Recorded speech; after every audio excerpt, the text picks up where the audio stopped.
police received a call at about 2:28, 2:30 this afternoon that we had an active shooter at Lynch Arena. Upon arrival, police were met with several people obviously inside the arena, and there was 2 casualties within the arena.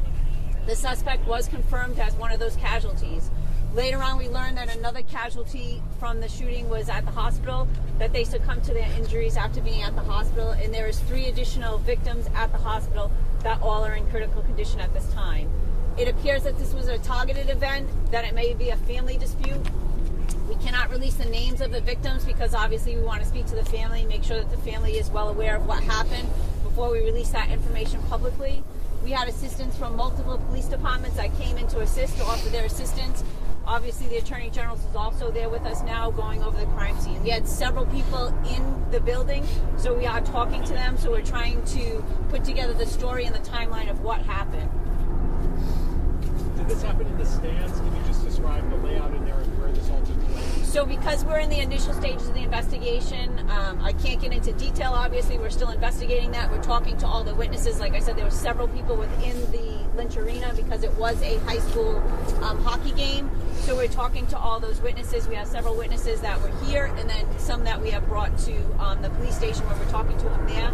We also were able to take everybody inside the building, and we reunified them with their families down by Walgreens. We used RIPTA buses to be able to reunite those kids and people in the stands with their families. Was the shooter related to the other victims? You said a family dispute. Yes, so because it's a family dispute, I don't know the relationship exactly at this point because it's still initial, but yes, it is family related. Are you releasing any other information about the other victims, ones in critical, juvenile, adults, any other information? Not at this time until we speak to the families and we get more information. But the mayor said it was a young girl. Is that correct or not correct? It was a female. Just the females, all you're saying, no age. Yeah, no age. Do we know what... Dan Janney from NBC 10. Can you confirm that the victim is actually the daughter of the suspect? Okay, so I'm not going to confirm who actually is the casualties at this point because, again, we want to speak to the families and make sure the families are well aware of what happened before we release any information. Again, we're still only at the initial stages. It only happened at 2:30 this afternoon. Again, we went in, like I said, there were several people in there. We have several witnesses that are at the station, so we're going to put it together a story before we release information to make sure that the information put out there is accurate and correct, and there's nobody... Chief, the 4 victims that are hospitalized, were they hospitalized because they may have been trampled or pushed down, but they actually were not shot? No, so we have... we have 3 deceased victims, right? We have 3 deceased. The suspect, and then we have 2 victims. And then we have 3 at the hospital that were part of the incident that, no, they were not trampled, that they were shot. They were all shot, Was the suspect shot by police, or was it self-inflicted? I'm sorry, there's multiple people. No, go ahead. So what I can say right now is that that's the information that we're going to put out. We're going to obviously probably have more information as the day progresses. Again, we want to speak to all the people that were witnesses so that we can get an accurate story to put out there. I can tell you that we're probably going to have another press release tomorrow, right? We have a lot of people that we want to talk to today. We want to make sure that we get accurate statements. We want to make sure we put it together. We want to make sure we speak to the families. And again, we have to go to the hospital also. And if we can speak to those victims at the hospital, we obviously want to make sure that we do that also. Do we know what style the weapon was? So that's the information I'm going to give you for right now. And then again, I will give you more information as we get it. Chief, because it's a little confusing. Let me be clear. We have a suspect. Is the suspect dead of a self-inflicted gunshot? So, again, what I can say is that, no, the police were not involved. Okay. What I can say that, again, we're putting all the pieces together. Okay. It appears from a self-inflicted gun wound, but we are going to investigate that fully. The police were not involved in that. Understand, so there's a suspect who is dead, and then there are 2 victims. Are those teen victims? Well, I'm not releasing their ages, but it appears that they're both adults. Are they both related to the suspect? Again, I'm trying to... I understand. We appreciate it. We're just trying to get information. I know, and I want to make sure that with the information we're putting out there, because again, they're family members at home, we want to make sure that we speak to them first before they hear it on the news or in the media. It's very important for us to make contact with the families and get an accurate depiction of what the family dynamics look like so that we can be able to put it out there. Mayor, is there any way that you could do another press briefing later tonight so that because otherwise information gets kind of squabbled. That way, that's what happened in Providence, right? We're going to try. Right? Okay. Like I said, we're following the police investigation. Right now it's about the families. Right, there were multiple families involved. This was, high school children, so our hearts go out to the families, and we'll give you as much information we can. We know it's important to get out there, but they want to get out there accurate so there's no misinformation. Mayor, are you able to speak to that, just the trauma these people suffered today? At the I mean, I didn't see anybody. I can't imagine, you know, I'm watching some people as they're getting put on Just buses. the microphone there. Oh, sorry. You know, there has to be traumatic, right, to everybody. I haven't had a chance to talk to anybody. We're trying to piece it together.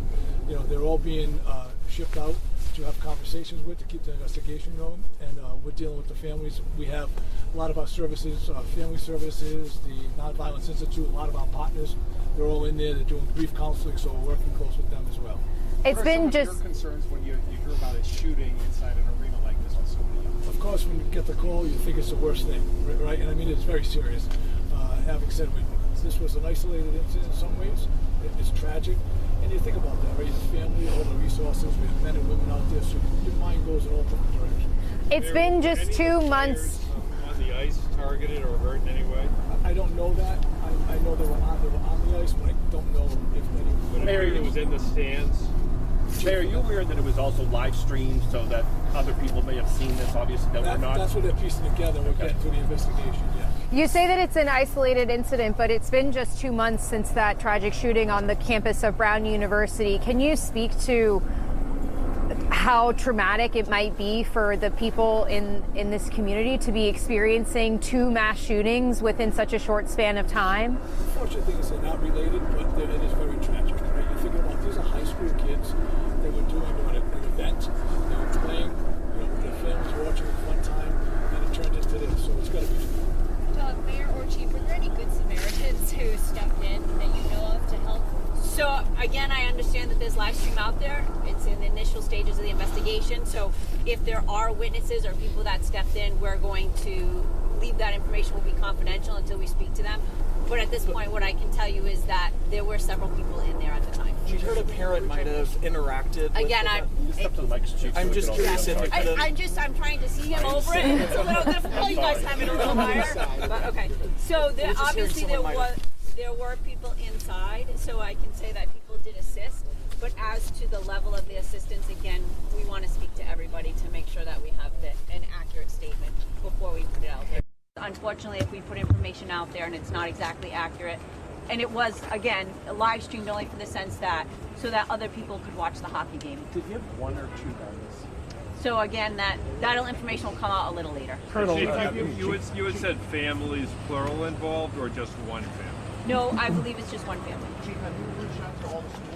Because there was like 6 schools out there between the co-ops out there. So again, we have been on the scene the whole time, as the coaches know. So I'm assuming that the coaches would have reached out to the schools because obviously, I guess with hockey, it's more regionalized. Yes. So it's multiple schools that are playing for one team. So the coaches are there, and I'm sure that they made the schools aware. But personally, we haven't reached out to the schools yet. We will, obviously, but we have been doing the middle of the investigation. Chief, can you identify is the suspect a male or a female? Because there was some confusion from people who actually witnessed this. Yeah. So again, that's about the extent of what we're going to be able to release at this point. We will give more information as it comes out later today, and then if we can do a press release tomorrow once we've been able to speak to all the witnesses, because again, there was many people inside the arena. We have to speak to all of those people that were in there, give statements. Even if they have nothing to add, we still have to make the attempt and the effort to speak to them to make sure that we have all the information. So this is over. Okay? No danger. Thank you very much. Thank you. No danger at all. Thank you. And you're Dawn. And you're Tina. Thank you. Is my mic good? Do you want me to check it? 1, 2, 3, 4, 5.